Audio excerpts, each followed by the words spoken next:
Hi நண்பர்களே, அஸ்ஸலாமு அலைக்கும் ரஹ்மத்துல்லாஹி வபரகாத்துஹு. Welcome to Rasi lifestyle bigness. எல்லோரும் நல்லா இருக்கீங்களா? என்னோடய சேனலை ஃபாலோ பண்ணிகிட்ருக்க ஆல் பிக்னஸ்க்கும் தேங்க்யூ. இப்போ நம்மளுடைய சேனலில் ஒரு ஸ்வீட் ரெசிபி பார்க்கலாம் வாங்க. பாரம்பரிய ரெசிபி தான் இது. புழுங்கல் அரிசி இந்த மெஷர்மெண்ட்டில் ஒரு சுண்டு எடுத்திருக்கேன். இது நல்லா ஒரு பாத்திரத்தில் நல்லா இது போல் பொன்னிறமாக வறுத்துக்கோங்க. இதுக்கு பேர் பொரி அரிசின்னு சொல்லுவாங்க. இந்த மாதிரி பக்குவமாக வறுத்து எடுத்துக்கோங்க. இதை நல்லா ஆற விட்டுருங்க. வறுத்ததுக்கப்புறம் ஆற விட்டு இதை நல்லா மிக்ஸி ஜாரில் அரைச்சிக்கோங்க. 1-2 மிக்ஸி ஜாரில் அரைச்சி எடுத்துக்கோங்க. இந்த டிஷ் மேபி எல்லாருக்கும் இந்த டிஷ் செய்ய தெரியும். பட் சில பேருக்கு இது செய்ய தெரியாது, பக்குவமாக செய்ய தெரியாது. அது சொல்லி நான் கேள்விப்பட்டிருக்கேன்.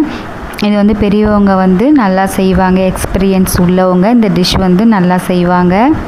இந்த டிஷ் சம்பிரதாயத்துக்காக எல்லார் வீட்லேயும் ஒரு ஃபார்மாலிட்டிக்காக செய்வாங்க. பட் நான் அப்படி செய்ய மாட்டேன்.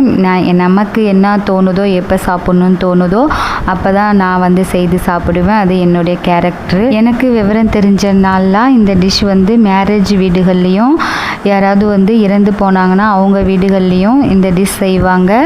அரிசி களி தான். நான் கொஞ்சமாக ஒரு சுண்டு அரிசியில் தான் செய்து காட்டுறேன். இப்போ உள்ள ஜென்ரேஷன் உள்ளவங்க கொஞ்சம் பயப்படாமல் இதை இந்த டிஷ்ஷை செய்து பார்க்கலாம் தாராளமாக.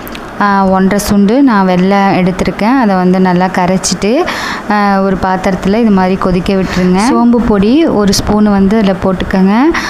ஸ்மெல்லுக்காக அது நல்லா கொதித்ததுக்கப்புறம் அரிசி மாவை நல்லா கொஞ்சம் கொஞ்சமாக கைவிடாமல் அப்படியே கொட்டி கிளறிக்கங்க. கிளறிக்கிட்டே வாங்க. நெருப்பு மீடியமாகவே வச்சுக்கோங்க. ஸ்லோவாக கொஞ்சம் கொஞ்சமாக அப்படியே கிளறி விட்டால் அது மாதிரி கெட்டியாகிடும். அப்புறம் நம்ம மூடி போட்டு அப்படியே கொஞ்சம் நேரம் அப்படியே புழுங்க தம் போடுங்க. தம் போட்டு ஒரு 5 நிமிஷம் தம் போட்டது பிறகு நம்ம மெஷர்மெண்ட் படி தண்ணிலாம் கரெக்டாக அளந்து வைக்கணும். 1 சுண்டு நான் அரிசி கொடுத்துருக்கேன். அதுக்கு 2 சுண்டு தண்ணி நான் ஊற்றிருக்கேன். அதில் பாகு தண்ணியும் நான் கணக்கில் எடுத்திருக்கேன். 1 கப் நார்மல் வாட்டர், 1 கப் வெள்ளைப்பாகு, 2 தான் மெஷர்மெண்ட்டுக்கு. ரொம்ப சிம்பிள், ஈஸியாக இது செய்திடலாம்.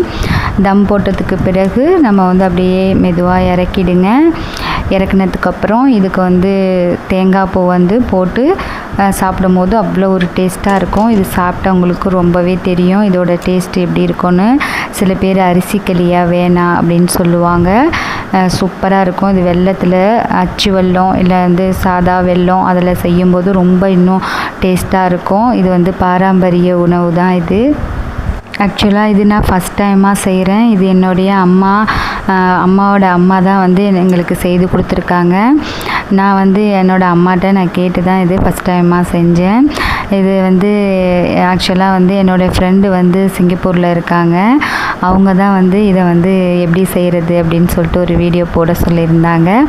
அவங்களுக்காக தான் இந்த வீடியோ போட்டிருக்கேன். தெரியாத நண்பர்கள் இதை பார்த்து நீங்களும் ட்ரை பண்ணி செய்து சாப்பிட்டு பாருங்கள். எனக்கு உங்களுடைய ஃபீட்பேக்கை சொல்லுங்கள். இந்த டிஷ் எத்தனையோ நபர்கள் நான் சொல்லி கேள்விப்பட்டேன். எனக்கு சரியாக அமையாது, அரிசி களி நிறையா செய்ய வராது அப்படின்னு தான் சொல்லி கேள்விப்பட்டிருக்கேன்.